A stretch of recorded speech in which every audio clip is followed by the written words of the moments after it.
Welcome to Talking Heads on USA Global TV, starring the one and only wonderful Dr. Jacalyn. It's a prestigious place where world-class influencers and experts meet, and where you'll find the most trusted advisors and coaches for all things in life and business. Visit usaglobaltv.com to sign up for our newsletter, get the value you need, and be first in line to learn about events and giveaways and other valuable content. Connect with us. Email Dr. Jacalyn at usaglobaltv.com to talk about how you can become part of USA Global TV. That's USA Global TV, where the doctor is always in. Hello, everyone, and welcome to USA Global TV and Radio. I'm Dr. Jacalyn Kerbeck, and our show today is Leadership of the Heart. I am so excited to have my friend and coach back with us, sharing this stage. Her name is MARISKA, and she's joining us from New Zealand. Welcome to the show. Hello. And yes, we are back. I am so excited to be back. It feels like I haven't been here in ages, and I know we did a show last week, but it still feels like I haven't been here in ages. It feels like a very long time. So I'm super excited that you're back, and you've brought a great guest to the show. So for people who are joining us for the first time, you know, we've got some new radio platforms in addition to the television platforms and the podcast platforms. Tell us a little bit about you and the work that you do to help others. Ooh, okay, a little bit about me. I am a ex-engineer, although I'm not sure that the engineering all gets out of the system anytime soon. That has transitioned into coaching and working with leaders, helping them to increase their game in the human realm. So that's what I do, and I work with people that is specialists, such as engineers, to help them be a little bit more human-centric.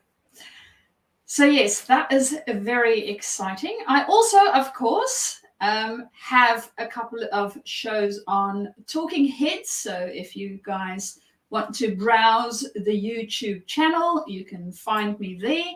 And of course, on our radio show, it will pop up every now and again. And I co-host this. And of course, we also have the book coming up. So for those of you that is not aware of it as yet, me and Dr. Jacalyn are writing a children's book about listening. So yes, there is a whole bunch of stuff that we are busy with at the moment. So very exciting. Thank you so much, MARISKA. I really appreciate that. And we are definitely writing a book series, 7 books, all about teaching kiddos and their parents how to listen. And, you know, I don't think mentioned that you are also a certified elevated listener, in addition to being a co-host and a talking head. So tell us a little bit about why is listening so important if you are in a leadership role. Regardless, it's important for everyone, I believe, in the world, but why so much if you're a leader? Well, the big thing is, for us, I remember when I was in school, my teacher always told me that I have 2 ears and 1 mouth. So we need to listen twice as much and speak only a little bit.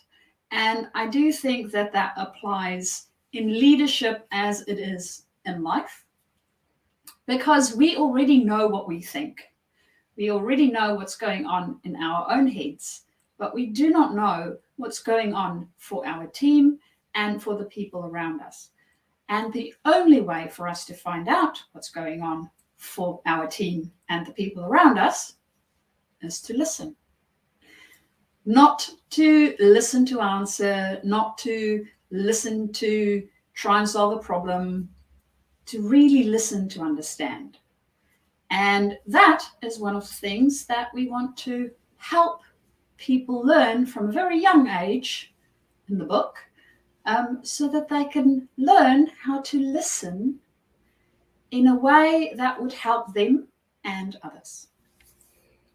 Brilliantly said. Thank you. And also, we want people to learn elevated listening skills so they don't have to undo all the bad behaviors that they've accumulated as adults and say, whoa, I was listening with judgment and I wasn't fully present. So, we will be giving more information about the book. And we do have a new television show that's coming out in alignment with that, where you get to meet the characters of the book. But for now, I want to focus on the guests backstage. So, do tell us how you met John. Well, me and John met during some coach training, actually, that we decided to take, and as it happened at the same time, with the same group of lovely people. And I was fortunate enough to be able to continue working with John in different capacities. And I have to say, listening, he's got down to an art. And he also helps executives and teams to navigate those areas where sometimes we find a little bit difficult things going on. So it might be that we show up and we think we are showing up professionally, but we might be showing up a little bit as a jerk.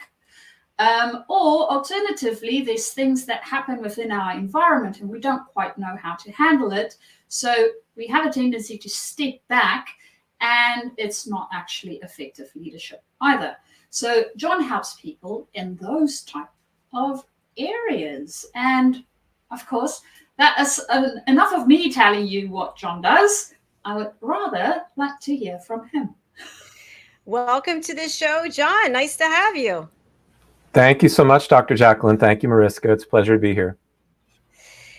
John, I really appreciate the fact that you are also in the coaching realm, because people are going through so much in this world. And sometimes we have a tendency to go inside instead of looking for help outside.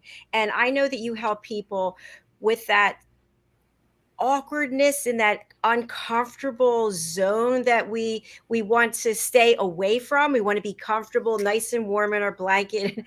And so you actually help people with their curiosity and to get uncomfortable to move forward. Is that correct? It's all true, Dr. Jacalyn. And I would say it came from myself needing to do the same over the years and continuing to find ways I can be a little more curious, ways I can be willing to be just a little more uncomfortable, to your point, to really hear what's happening for others, and also to hear what's even going on in here all the time that's really important and matters. Fantastic. And John, while we have you on Spotlight, if you could share a little bit about your backgrounds as an entrepreneur, as a coach, for people who are thinking, wow, I'd like to learn more and find out what are the services that he can provide for me. Okay, so I'm gonna go a little ways back to the question of how did I become a coach? Is that too far back, Dr. Jacalyn? Is that all right? That's great. It's you, take it away. So I started my career working for Fortune 500 companies as a consultant.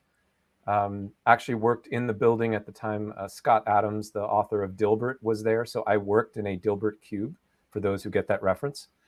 And from there, I moved into the nonprofit side, leadership, chief marketing officer, COO, CEO at different organizations. And it was at one of those organizations I was driving to work. I felt uncomfortable, pulled over to the side of the road. At that point, I thought I might be having a heart attack. It wasn't. It was a panic attack, which equally was out of left field for me. Didn't understand what it was. I just knew I couldn't really work. And so a kind mentor at the time reached out and said, John, would you consider working with a coach? We've had people with a lot of stress work with a coach and they've had a lot of great luck. I said, that sounds great. And Dr. Jacalyn, I would have said that sounds great to anything at that point, because I was so uncomfortable, so just unable to do what I thought I was here to do, which was to be a leader. I questioned if I could even do it anymore. Worked with a coach for a couple of weeks. I was back at work. A couple of months, I was better than ever, although the better than ever required going down in the valley before coming up the other side. Figuring out where I wasn't really paying attention to relationships at work and outside, where I wasn't listening to myself, I wasn't listening to others, and just wasn't taking care of myself. So all the success that the organization was happening that I was proud of, underneath that, I was undercutting that with things that weren't helping that. And so somewhere out of there, a few months down the road, my coach said, "So what's next for you? You've been here at this organization for a while. What's next?" And I had no answer. And what they picked up on is, in my life, everything had just sort of come along. There'd always been some great opportunity that organically came in. And at this point, I didn't really know. And eventually out of my mouth one day, not the first time, not the 10th time, popped, "I would love to be a coach like you. I think this was magic. How did this work? How did this happen? How did I go from wondering if I could do this anymore and having a panic attack to feeling better than ever and just thinking, wow, this is something I want to share with the world?" Took me a few years. I've now been a coach for about 7 years.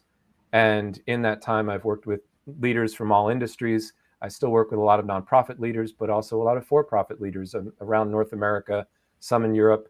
And at the core of it, there are these questions that you brought up here in the beginning around how can I have a greater impact, is how I see it.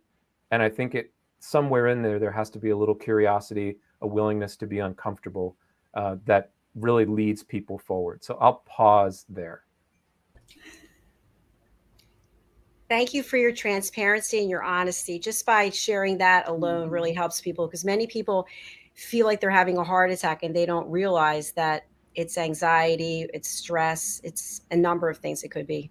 MARISKA? Yeah.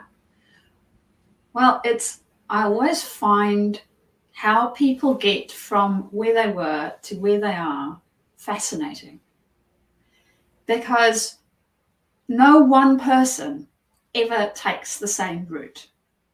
It just doesn't happen. And finding that stop next to the road was the proverbial kick that you needed to become a coach and share your gift with others is wonderful. I find it fascinating and wonderful how you meandered through all the other things that you did so easily to get to where you are at the moment. And I'm sure that you find that for a lot of leaders that you work with as well. Yeah, I would agree. Whenever someone asks me, how would you define a coach? Like, what is a coach? Apparently the word goes back to a town in Hungary, spelled differently, but pronounced coach.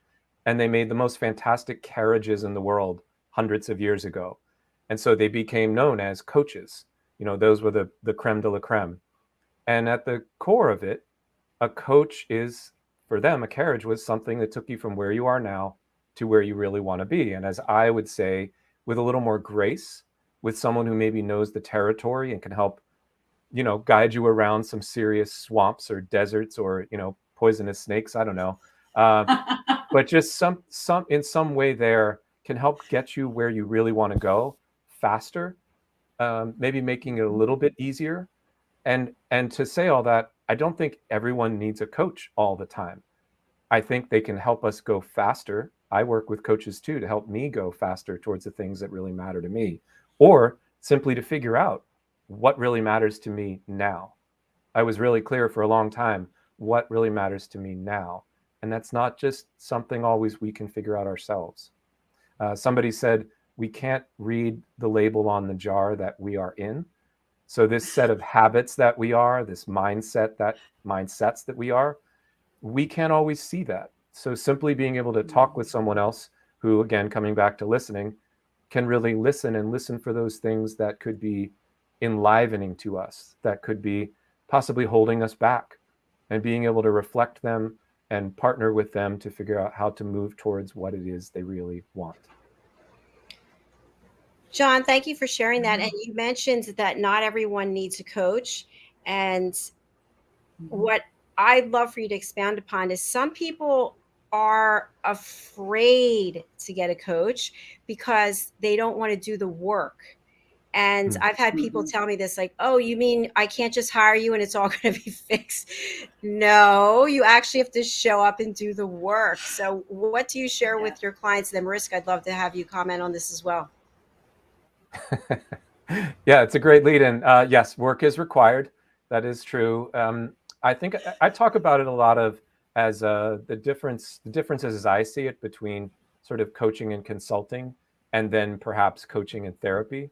So to me, they're opposite ends of the spectrum. So on the one, a consultant, and I've been a consultant, so I'm familiar with this, the consultant would say, here's the 5-step process to get where you say you would like to go. Do this, this, this, and this, and then you'll be great.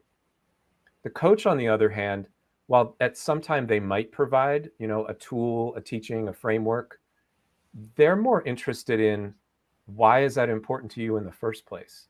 What's meaningful about that to you? Because if the motivation isn't there, not going to do the work. If the motivation is not there, it might not even make sense to start working together. Another way to look at it is working together could help someone find the motivation that right now they might, fear or sense that I'm not sure I want to do. So I always like to talk with people up front, at least 1 or 2 conversations, with no pressure, with no strings attached, just to understand not just what do they want and where do they want to go, but why. What's really important about that? And then on the other hand would be therapy, which again for people who've experienced it, there's this sense of there's an expert sort of guiding you through what's in your past, helping heal some trauma, helping all really helpful things. As a coach, I'm really looking for, again, where are you now and where do you want to go? Not really trying to go back into the past so much. It's not that it's off limits. It's just that's not what I practice. That's not what I'm really experienced at. So if someone said, this reminds me a lot, John, of a time when I was a teenager, I might say, well, help me understand how that relates to right now. And then we move forward from there, rather than going back and trying to fix something that, again, someone in a different, as a therapist would be much more skilled at being able to do. But still there's work there. But work also doesn't, for me, it's like, it's not all work. There's fun in here too. There's triumph, there's excitement, there's realizations, there's insight. But I don't know where you get any of that if you don't put in work somewhere. So that's what I would say. I so absolutely agree that it's interesting that people think, well, I'm going to go to coaching, therapy, consultant. There's always going to be work involved. I don't care where you go, at what point you go there. If you don't do any work, you're actually going backwards. You're not just standing still. So there's always work. I recall having a conversation with a client not too long ago, and they were like, well, I've been at this now for about 2 years. So sometime with me, sometime with themselves. And the question came up, when does it stop? And, well, it doesn't stop. If you want to get better at what you're doing, it's not going to stop. You're always going to find something else. You're going to get better at it. It's like going to the gym. If you stop going to the gym, well, you're going to lose your muscle tone and you're not going to be fit anymore, and you're not going to have the benefits that you have when you go to the gym. So it's going to go away. The thing is, if you keep going to the gym, it's not as difficult as when you've stopped, completely stopped, and then have to go back to the gym. So the work is easier the longer we do that. So yeah, that's one of the ways of looking at it, I think. What do you think, Jacalyn? Yes, we have a major storm here, so there's thunder and lightning, crashing winds. So just if I disappear for a moment, that's where I am. So what I think is that the work never does end. And for me, I don't want it to end, because I'm always curious after I left my corporate career and started this every day. It's a new adventure. It's like, oh, I can do this and I can do that. And I put myself out there every day because the opportunities presented itself. And so one thing might not work out, but how will I know unless I give it a try? So I don't know if I'm a little too open-minded and maybe all over the place. I don't know. John, what are your thoughts? well, I would again come back to when I said about, not everybody needs a coach, and not everybody needs a coach now. I think it's who has a coach all the time? Athletes, musicians, or vocalists, people who need to operate at this very, very high level all the time. And so I think how it's come into leadership now, and even for people who aren't, just in thinking about in our own lives. I think we're all leaders in our own lives. Let me just put that out there. It doesn't require a title per se, but I think for any of us, there's a time when we recognize either this ride is moving way too fast, I want to get off, or I am so stuck, I just need a little momentum to move myself forward. And I find that for myself and for all the people I work with, there's some combination of those, maybe some of one for a little bit and some of one for another. And so it's again, just starting at the beginning with, well, what right now would make a huge difference in your life? What's a huge stress? Where is there overwhelm? Where is there something that seems like an amazing opportunity, but there's fear that's coming in and holding them back somehow? And again, from a communication standpoint, it could be, I'm amazing at presenting the facts, but I just can't storytell to save my life, which I don't believe, but I understand that's the perspective some people have. Or it could be the reverse. I have the gift of gab. I cannot be concise to save my life. And that is really limiting what I can do. People get frustrated with me. The senior leadership dismisses me as not confident or not focused. And I'm speaking of men or women here. It's not specific in that way, but these are the kinds of things that come up. And I think people, when they're in that place, could really use a coach. Can they figure it out on their own? Perhaps, but it's going to take longer. And that can be, it can be frustrating. It can be depressing. It can be a lot of different things to engage in that. And sometimes just a little work with a coach can give that kickstart to move them towards where they really want to go. But that doesn't also, you can work with coaches longer. I like to say, if there's still value being provided, if there's still something at the end of every conversation or at the end of a few conversations, if there's aha, now I get it, and some more energy being felt from that, then, by all means, people should keep working with a coach. But at the same time, it's not always possible either for people. So I like to say, start where you can, go where you can, and then, let the coach be a resource, or a different coach be a resource to you somewhere else down the road. Thank you, John. That makes a lot of sense. When you think back to leaders you've met, and the two of you, and I'll comment as well, and someone really stands out as being a great leader. We think about this show, Leadership of the Heart. It's probably someone who really took the time to get to know you or support your career or let you know that they recognize you and your talents. Can you think of anyone, and you don't have to say their name, but how did that impact your life today? John, we'll go with you first. It's interesting. The first person that comes up was actually when I was as a corporate consultant. Someone who, in the organization I was in, partner was the top tier. And this person was associate partner. So they had not yet made partner. And I was very new, I was in my 20s at that time. And I asked them at one point, what's your trajectory? What are you, when would you expect to make partner? Just curious, just having conversation. And they said, I'm really not sure. And I don't completely care. Which shocked me, because in that organization, it was all about moving up quickly. And I said, well, help me understand, because everyone else seems really focused on that.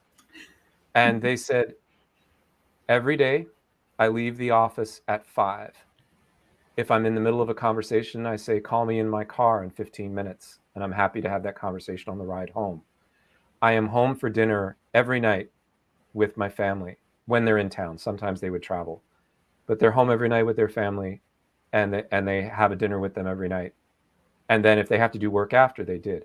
So just that piece, it wasn't necessarily seeing me in that moment, but I saw in them someone operating at a very, very high level and being very clear about what mattered most to them, which was their family and their relationship there, and they wouldn't sacrifice it for anything.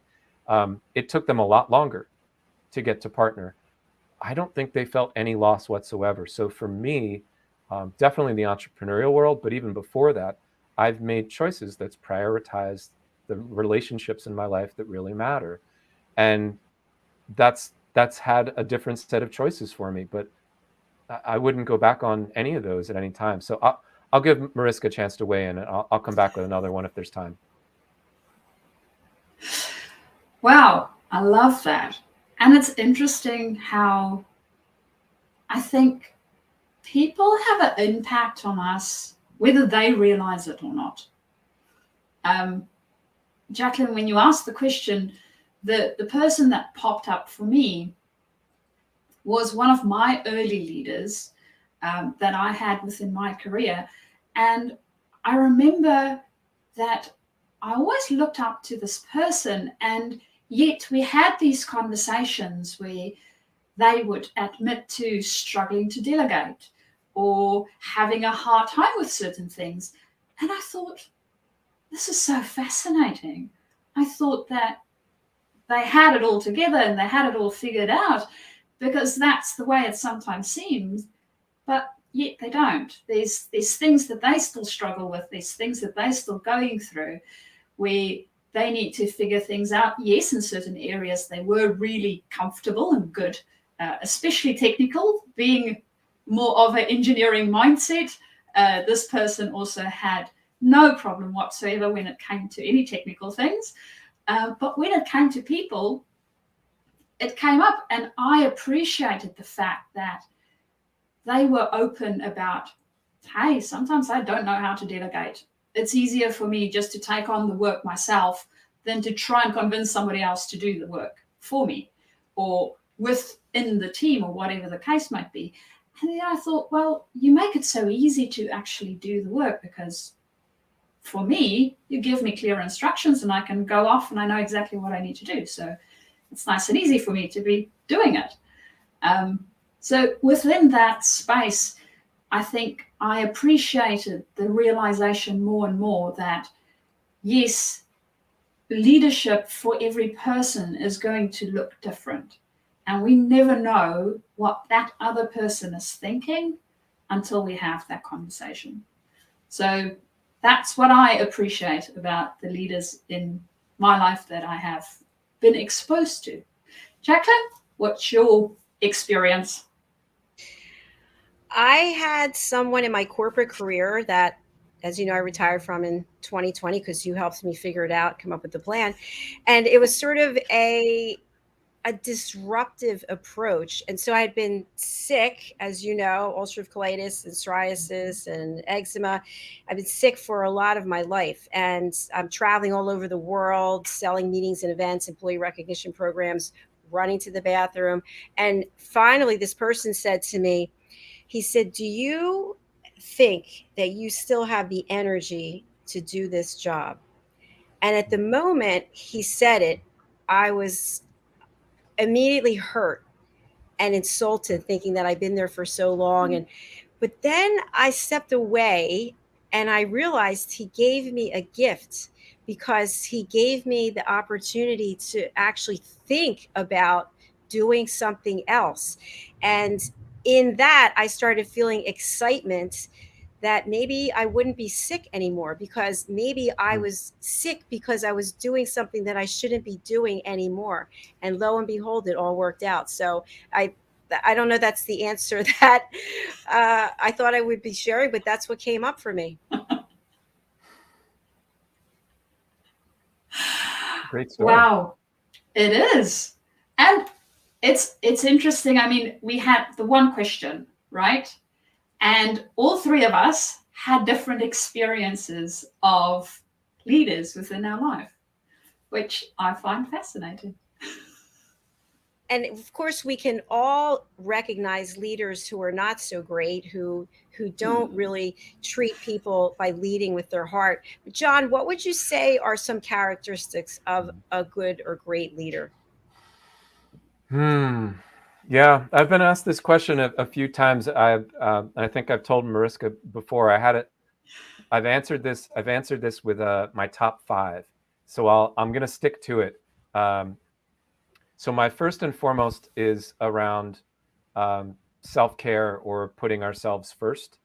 We've all heard about the put our oxygen mask on ourselves first, but sleep, exercise, diet, relationships. I mean, I sort of conveyed that in my story. I just think, to a person, the people, and your story, Jacalyn, I mean, it's illustrative in there as well, to keep operating at our highest level, whether we have a coach or not. Exercise, sleep, diet, relationships, these boring things, right? That we all get to take part in and try to figure out and navigate.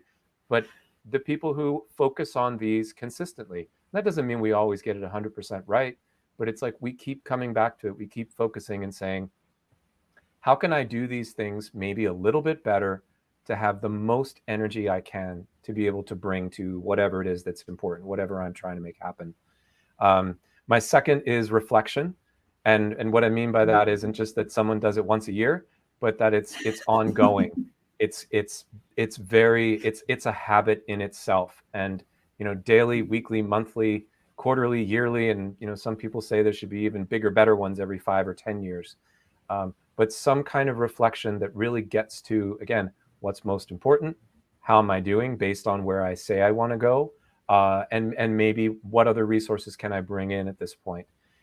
Third would be authenticity. I know that gets so overused, but this notion, especially within work, that we go to work and there's this, I don't know, cloak that we have that's everything not corporate or something, and we hang it on the door when we go in.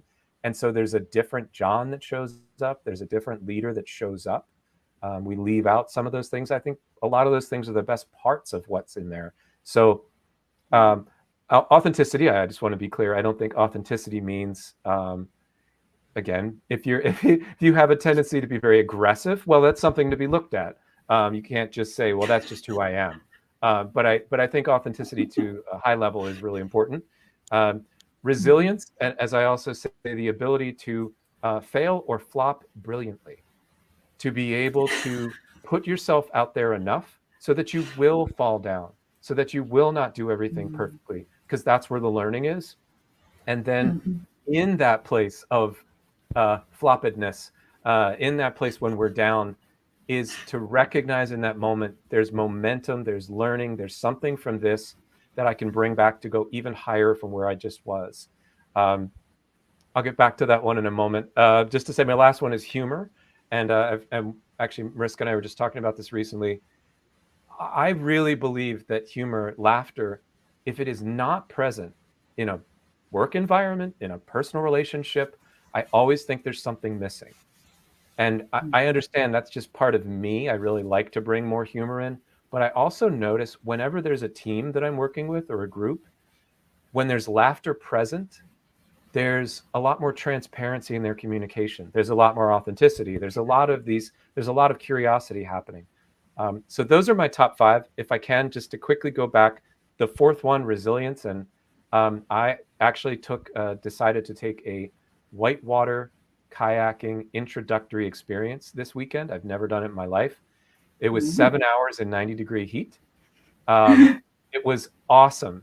And awesome included me flipping my kayak repeatedly, and you have to kind of exit your kayak and, shake the water out of your nose and your mouth and everything and recognize where you are and you're alive, right? So that was uncomfortable. That was really uncomfortable, right? And the instructor I had was so skilled and evoked so much trust and a sense of safety that I never questioned, would I be okay?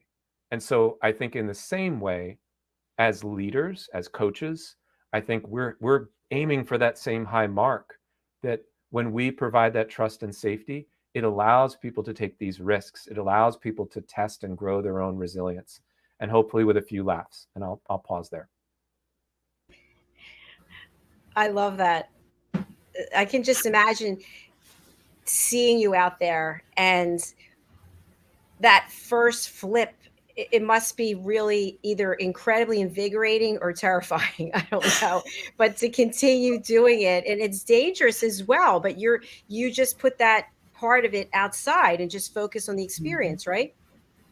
Yes, and I will say that, so the first ones were in a very, very safe, controlled environment, and the instructor was skillful enough, right? They were a coach of sorts, right? They weren't just an instructor. They were picking up on people's fears. They were picking up on what's really going on, and then how can we work with that to make it feel a little bit better. So by the time we actually hit the gentle whitewater, not crazy extreme Grand Canyon kind of stuff, by the time we hit that, I thought, I will admit, I thought, I've got this down. I'm not going to go over, right? And then I did, and that was the surprise. The surprise was that I went over. It wasn't this like, oh, what do I do? It was the, what? I thought I had this down, right? And so, but being underwater and now in a current, that was a bit different. But when I came up and kind of, shook everything out and recognized that I was okay and I was going to be okay, and my instructor was right there, I just thought, wow, like that was everything that just built up to this, made that easy, and it'll make this learning rather than this traumatizing experience. And I did say no to one thing in the day out of 25 that were offered to me. But when I said no, I was just, all the adrenaline had kind of run through my system. And I was like, I don't feel good about taking on that as a challenge right now. But I came back later and did everything else. So yes, I think there is a skill to understanding what's right for someone else, what's right for us, and that trust and safety comes from that. And it's such a great example that you gave, because people can definitely relate to it. I had something similar with the paddleboard and taking a lesson, and I was determined I wasn't going to fall off. And the next thing, I'm lying in mud. But where I wanted to go from that is, so once you put yourself out there, you did this, right? You went out there this weekend and did it. Yeah. You've conquered it, so to speak. Does that mean you put yourself in there again in that same situation? Or do you say, hey, you know what? I did that. That's an A, or that's a check. I'm going to go on to another curiosity. Well, and I've talked with MARISKA, so she knows. I have a bit of a connection to the metaphors that exist around whitewater kayaking. So for me, it was trying to really experience it. I've read stories, I've talked with people, but I'd never experienced it. So it's not like I felt like a phony or anything. I just really wanted to understand, well, when someone talks about coming out of the eddy into the current, or coming out of the current into the eddy, like, what does that actually feel like?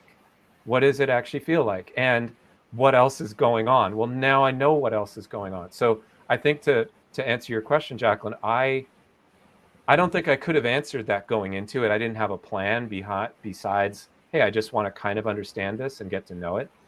Because of the experience I had and how exhilarating, challenging, funny, scary, like little parts of it, I definitely would want to go back, just not for 7 hours on a 90-degree day. But I think I would want to go back because there's nuance to it. It's not about, this isn't, some macho midlife experience that I just, I'm like, I want to conquer the waves. For me, it's much, first and foremost, it's about being outside.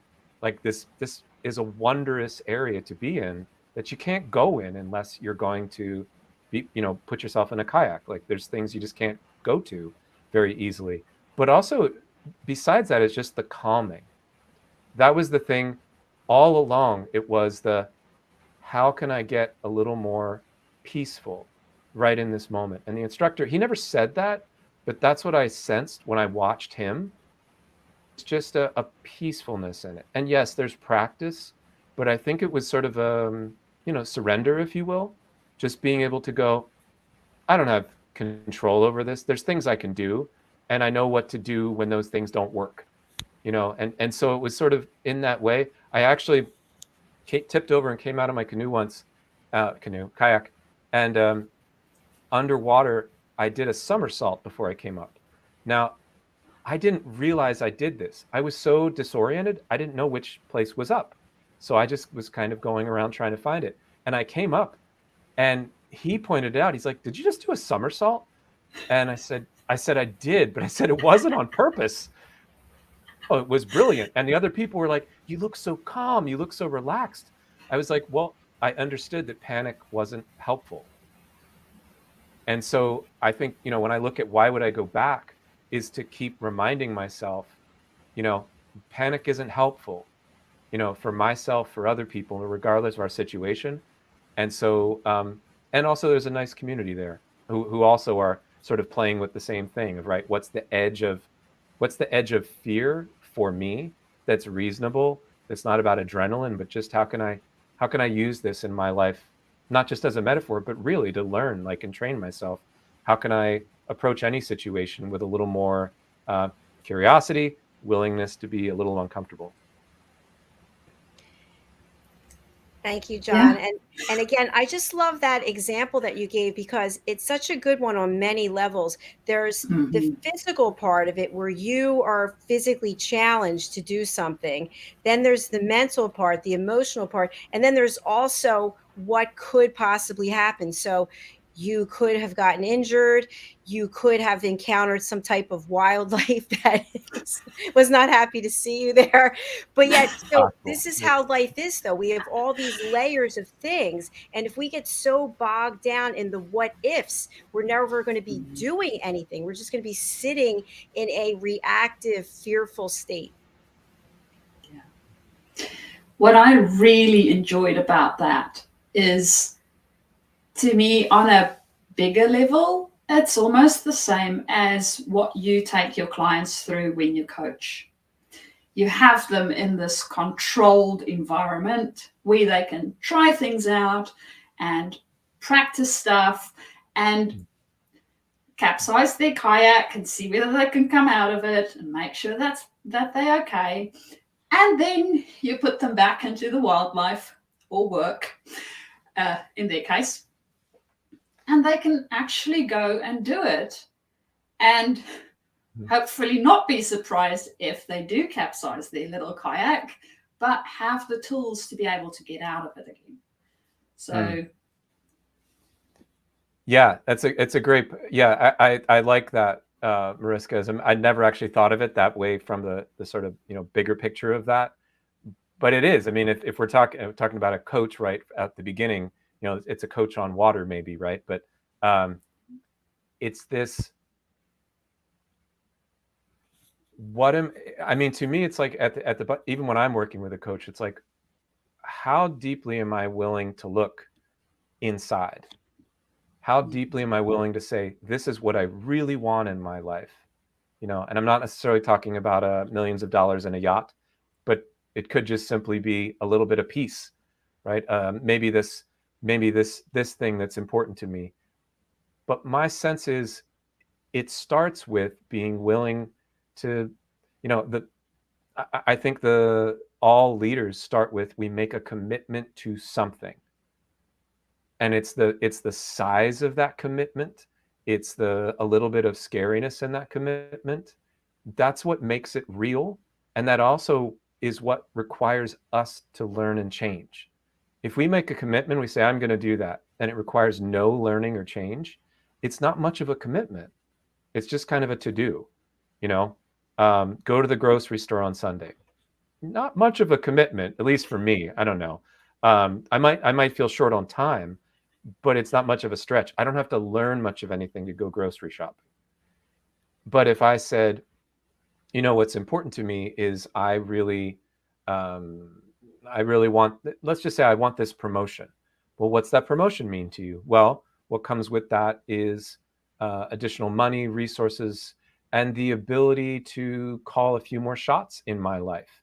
Maybe it means being able to send a child to college that they really would like to go to rather than having to choose from one that they can't go to. So promotion is almost meaningless. Promotion that will lead to resources that can lead to a child being able to go where they would like for college. Now we're on to something. Now we're on to motivation that it starts to connect to the level of commitment of what they might actually have to do. And it might be hard. Back to your initial question, Jacalyn, like what really matters? Like what makes this thing so important? And I think for a lot of us, we don't necessarily have people asking us what's really important in our lives a lot of times. So I think coaches also can help uncover that, even if it's not obvious up front. Thank you, John. Great points. And it's hard to believe our show is over already. But while I have you on Spotlight, can you please share with our audience who's unable to read the banner or they're listening on the radio, how can people reach you and who would you like to contact you? Thank you. Yeah. So the easiest way to find me is through my website, www.northstar-coaching.com or john@northstar-coaching.com. And I mostly work with senior leaders in organizations, whether for-profit, nonprofit, who are really looking for a greater level of clarity, confidence, calm that's really going to lead them to greater positive impact. So that's who I really love working with, Jacalyn. Thank you very much. And you shared a lot of really valuable and pertinent information. I hope you'll come back and see us again. I would love to do that. Thank you. It was a pleasure. Thank you very much. And you can come on this show or any of our other shows. We have now 26 shows a week. So that's a lot. This is what I do day in and day out. So. Thank you, Jacalyn, and thank you, Mariska, as well. Thank you. We'll see you later. Absolutely. My pleasure. Bye. Yep. Bye-bye. Mariska, how can people reach you and who would you like to contact you? Ooh, people can reach me also via my website, which is www.journey2, and it's the number 2, discover.com. Or alternatively, you can email me, mariska@journey2, also the number, discover.com. I am also more on LinkedIn than any other of the social media platforms. So if you would like to connect, please write me a little private message and say that you have seen or heard me on radio or TV, and I would love to connect with you and we can continue our conversation.